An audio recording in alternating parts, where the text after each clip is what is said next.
What's up, guys? So, yeah, this the police department that uh, is dealing with this case with Krystal Anderson. Uh, I'm sorry, it fucking pisses me off, and I'll tell you why here in a minute. But let's read what's going on in her case. I just put out her missing, her missing poster. But let's read what's going on here. Krystal Anderson is a 30-year-old female who is missing. She was last seen at her residence in Wagoner, South Carolina on 8/20/22. She yeah, she is light skinned, 5'1" in height and 120 pounds, long black hair with green eyes.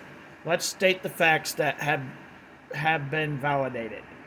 According to the family members, you got to remember Crystal's a light black woman, and that when I get to the guy, I'll tell you what I think. According to the family members of Krystal Anderson, Krystal is a great mom, great sister, great daughter. She would never leave her children. She has 4 children, by the way, guys. After speaking with some people of the community, Krystal is from. They started. They stated when you saw Krystal, you saw her children.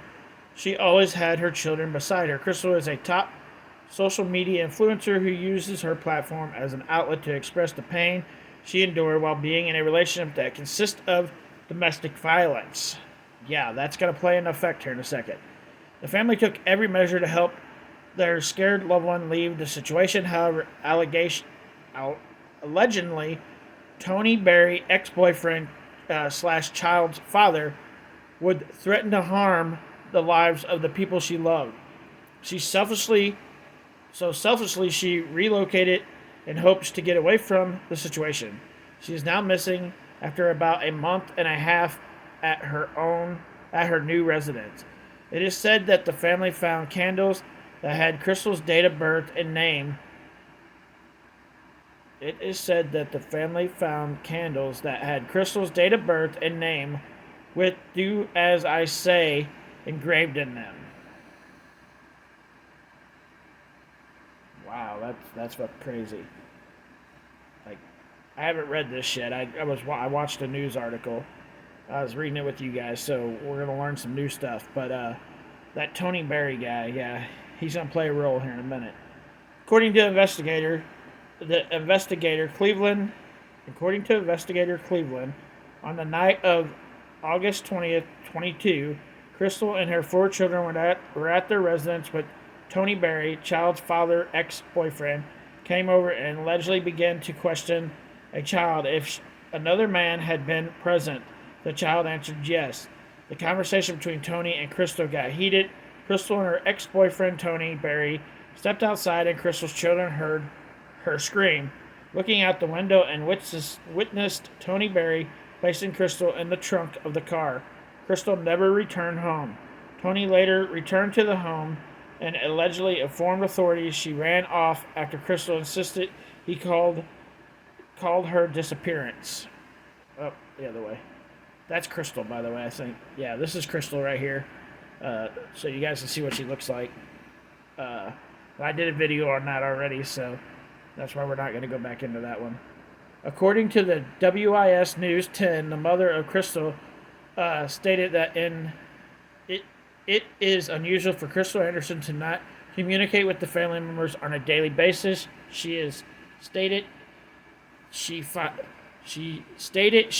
out about her daughter's disappearance when Krystal's oldest child's father stated she never showed up to pick him up from school and her job called. That's when she alerted authorities. The Wagner police office told deputies he spoke to Tony Berry by phone. Berry stated Krystal had not been at the residence since Sunday, August 21st, 2021. Left the children with him. Berry stated he did not wish to report Anderson as a missing person because she often does this. Since the phone conversation, Atkin County Sheriff's Department have tried to reach Tony Berry, but his phone goes directly to voicemail. As of current, Tony Berry is reported as a missing person. However, according to investigator Cleveland, after the 20th of August, we know that Tony was still around. He was talking to people, and he was visiting his own owner as of last week, Wednesday, 8/24. No one has seen him, so he's also said to be a missing person. Search warrants of the property and premises were issued. According to authorities, Tony's car was found burned and Krystal's cell phone was found. They are still working to get leads on her whereabouts from it. Anyone with information, please contact that place right there. So, uh, I don't remember where I seen it, but I think I seen it on a YouTube channel that did some research on this case.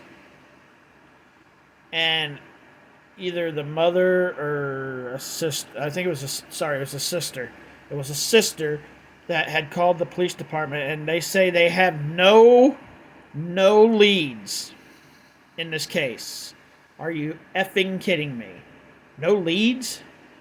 Like, Tony did it.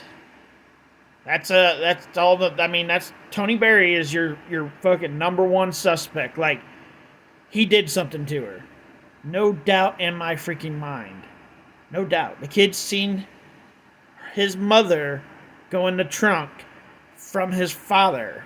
And then his father says she's missing, and you guys in the damn police department don't go fucking arrest this guy on the spot? Like, on the freaking spot. This guy should have been arrested. On the spot. This case pisses me off. It just shows how bad the cops really are. They suck. These cops definitely. Like, pretty much the case got handed to them. And they still effed it up. Really? Tony Berry's your fucking number one suspect. He's the person that did something. Wow. Wow. Hopefully the kids one day get, I'd say it's not going to end good, I'm sorry to say. But hopefully one day the kids at least get to put their mother in a resting place, because I just don't think it's going to end good. I don't, from the way it sounds, it's not going to be good. He burned his car and her cell phone, so I mean that's pretty much a given that it's not going to probably end that great. But yeah, these cops suck.